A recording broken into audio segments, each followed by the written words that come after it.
नमस्कार दोस्तों, आप सभी का स्वागत है। आज की कहानी आपको बताएगी कि एक ही वक्त पर पैदा हुए दो बच्चों का भाग्य अलग अलग कैसा होता है।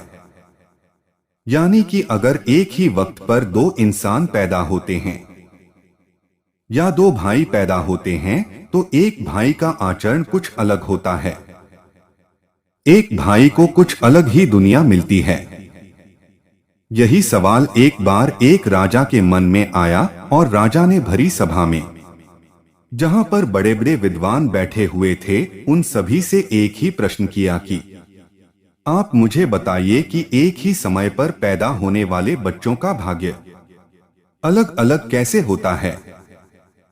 उन्होंने बताया कि जिस वक्त मैं पैदा हुआ उस वक्त अनेकों बच्चे पैदा हुए थे, तो मेरे ही भाग्य में राजा बनना क्यों लिखा हुआ था। एक विद्वान बीच में से खड़े हुए और उन्होंने कहा कि इस बात का जवाब आपको यहाँ से कोसों दूर पहाड़ी पर एक साधु रहता है और वह आपको बता सकते हैं। वह महात्मा तपस्या करते हैं, वह बता सकते हैं। अब राजा की मन में उत्सुकता थी सब कुछ जानने के बारे में और राजा वहां चले गए और उन्होंने देखा कि वह महात्मा आग में से अंगार को पकड़कर खा रहे हैं। तो उन्होंने सवाल किया कि महात्मा जी, मैं आपसे पूछना चाहता हूं कि एक ही वक्त पर पैदा हुए बच्चों का भाग्य अलग अलग कैसे होता है। तो उन्होंने उस पर गुस्सा किया और बोले, चले जाओ यहां से। जो पास में झरना बह रहा है वहां पर तुम्हें एक महात्मा मिलेंगे, उनसे तुम यह सवाल पूछ लेना।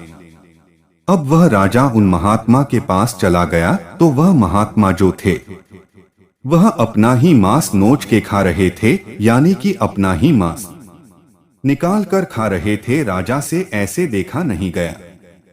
फिर भी राजा ने अपने आप को रोकते हुए यह सवाल पूछ डाला तो वह महात्मा बहुत गुस्सा हुए कि इस तरीके का सवाल दोबारा मत पूछना, चले जाओ यहाँ से।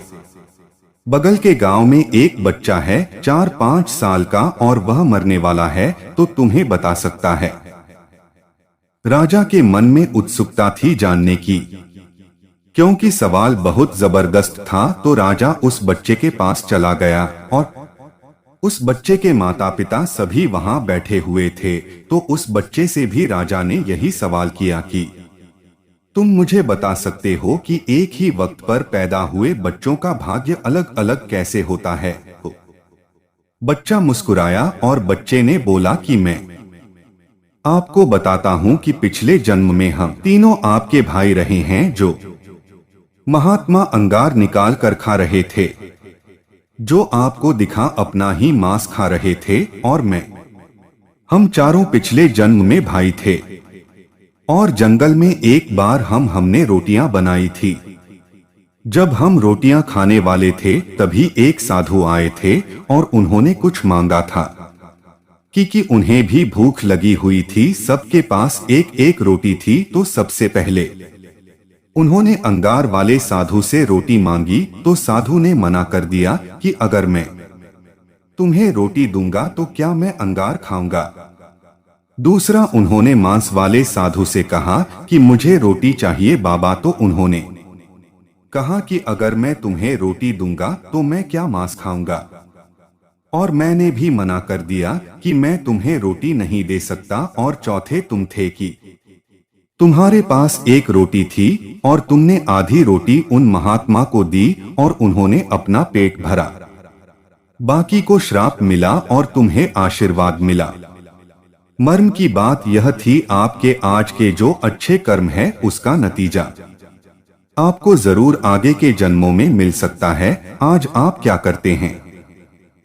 तो दोस्तों, यही एक कारण था। वह राजा था, उसका जो प्रश्न था उसका जवाब मिल चुका था कि एक ही वक्त पर पैदा हुए बच्चों का भाग्य अलग अलग कैसे होता है। दोस्तों, कुल मिलाकर बात यही है कि आपका कर्म यह बताता है कि आप कितना आगे जाएंगे, आपको अगले जन्म में क्या मिलने वाला है। इसलिए अच्छे अच्छे कर्म करिए दोस्तों, लोगों की मदद करिए, हमेशा स्वार्थी मत रहिए।